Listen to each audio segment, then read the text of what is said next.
Hey there guys, welcome back to AFC Game by Game. Now this really isn't a game that I want to invest a whole lot of time into talking about. It was dreadful, as it has been for the past couple of months under Unai Emery at Arsenal, which I hate to say, I really wish that he could turn it around, and a big part of me is hoping that he can get a result, a positive performance in that game coming up against Leicester, but the reality is I just can't see it, and I'm trying to be as positive as possible. I say that, I'm saying a lot of negative things in a minute, but that's how I'm feeling under this current regime that we've got at Arsenal Football Club. It's really disappointing to see these kind of performances with the calibre and the potential of the players that were on the pitch tonight. I think we should have done a lot better with that team that was out there. It was the same kind of dismal, almost depressing performance we've seen in recent weeks, and I should say I didn't see the game against Wolves. I stupidly stayed up till about half midnight to watch the highlights on Match of the Day, and it just looked, again, exactly like the sort of performance we've seen.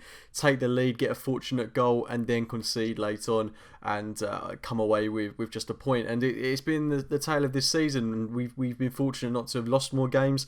We've been fortunate enough to we're fortunate to be in the position that we're currently in the league, where we're still with a fighting chance to get in top four. Whether that'll be the case come Saturday evening will remain to be seen. But based on tonight's performance, I really hate being one of those people that has to call for the manager to be sacked. It's not, and I think that's part of the problem with Arsenal as a club, that the people higher up, we've got this mentality of we're a classy club, we don't sack managers, we need to give them time, and I think we've got to get rid of that mentality in this situation. And I think Emery, he's got to be at the end of his tether now. Surely this has got to be the end of his tenure at Arsenal Football Club. It's very reminiscent of Hodgson at Liverpool, at Moyes at United, just the manager that has all the potential, all the credentials to do it at a top club, but just is out of its depth. And I think that's the exact case that we're seeing with Unai Emery at the moment. And it's not a case of his performances have always been dreadful.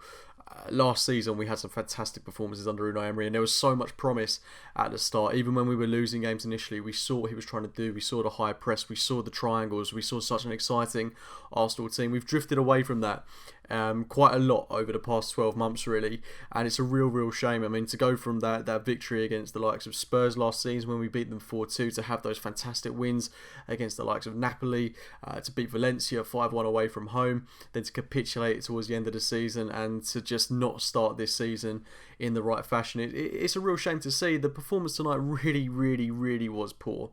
I can't stress that enough. It was a really interesting decision from Emery to go to a back three, something we haven't seen at all this season, and I don't know what that tells you about his thinking, his logic. It just seems that every game now we're seeing a different system, a different formation. It was ludicrous to play Ozil at the weekend but not start Nicola Pepe, who's banging form, and then this evening to play Pepe for 90 minutes, to play Tierney for 5 minutes in a game that's kind of redundant, essentially.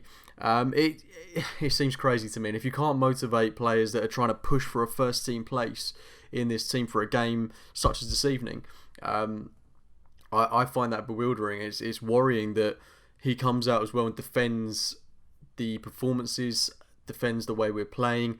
And I think, you know, as a manager, you've got to really back yourself, and I think it's one of the toughest jobs in the world. Let's make no mistake about it. I certainly couldn't do it, and thankfully I don't really have to. But Emery, the way he comes out and he defends exactly what's going on in the game, say this is the type of performance we wanted to see. We're pleased with how we're playing. We want to be more defensive.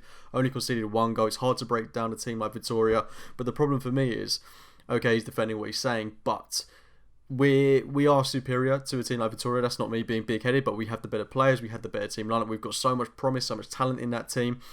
We were dominated tonight, and they should have won that game handsomely. We were fortunate. If it wasn't for the likes of Emi Martinez, then we would have conceded a lot more in this game. They had so many chances. I'm amazed we didn't concede about 3 goals in this game. So I can't understand his logic behind defending that, and he would earn a lot more respect if he came out and he was a bit more honest, a bit more brutal in his assessment. I just don't think we're going to see that from him. And if he does believe that this is the way he wants to play, that this is the signs we're seeing from an Unai Emery side, then I don't want that at Arsenal, and that is incredibly concerning if that is to be the case. But I think this Leicester game coming up, his Arsenal career hinges on this. Because at the minute, I hate to say it, but losing that is inevitable. That's all. I hate to be that pessimistic, but I really do see us losing this game by a considerable margin. We're coming up against an excellent Leicester City side. If we do lose this game, we'll be 9 points behind Leicester. And I believe Chelsea have got Newcastle this weekend. If they win, that will be 9 points behind them. That's a big ask to get in the top 4. To have it wrapped up by November. I mean, it's not unachievable, but we need to act if we're going to get top 4. And I mean, I'm all for taking a punt on someone like Freddie Ljungberg. If we can get someone like Mikel Arteta in, if we can pry him away from Manchester City, that would be an excellent coup. And maybe he should have been the guy we should have gone with originally. But the feeling from my point of view is we've got to take a punt on somebody else. I don't think we're going to get someone like an Allegri in. I think that's very unlikely. So I'd rather bring someone in that knows Arsenal, that wants to play the Arsenal way. If that's Freddie Ljungberg, if that's Mikel Arteta, and so be it. That's something I'd like to see. We need to see more exciting, expansive football, because the problem is not the players.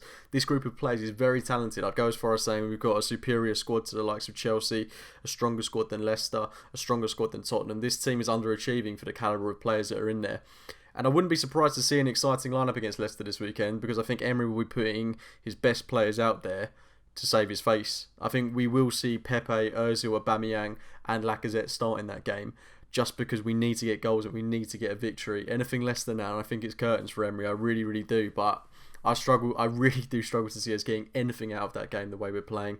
But I hope the club act. I really hope they do, because we are slipping down a very, very slippery slope at the minute. And if we don't act soon, then we're not going to finish in the top 4. We're not going to finish in the top 6. That's honestly how I feel about this at the moment. He's got the signings in. We've spent a lot of money on this team. We've got an excellent squad. We've got excellent players coming through the academy, but it's not working. And I think there's one common denominator in why that is. But I don't want to talk about this game any longer than I have to. Please do let me know your thoughts in the comments box below. Drop a like on the video if you've somehow enjoyed it. Apologies for the lack of coverage of the Wolves game and for a lack of coverage around this game, really, apart from this review. I didn't do a preview. I felt like, I mean, these kind of games feel a little bit obsolete for me. I can't get excited talking about them. I don't want to devote too much time to talking about them. That's just me being quite honest there. But yeah, as I say, drop a like on the video, and I'll be speaking to you very soon. See you later, guys.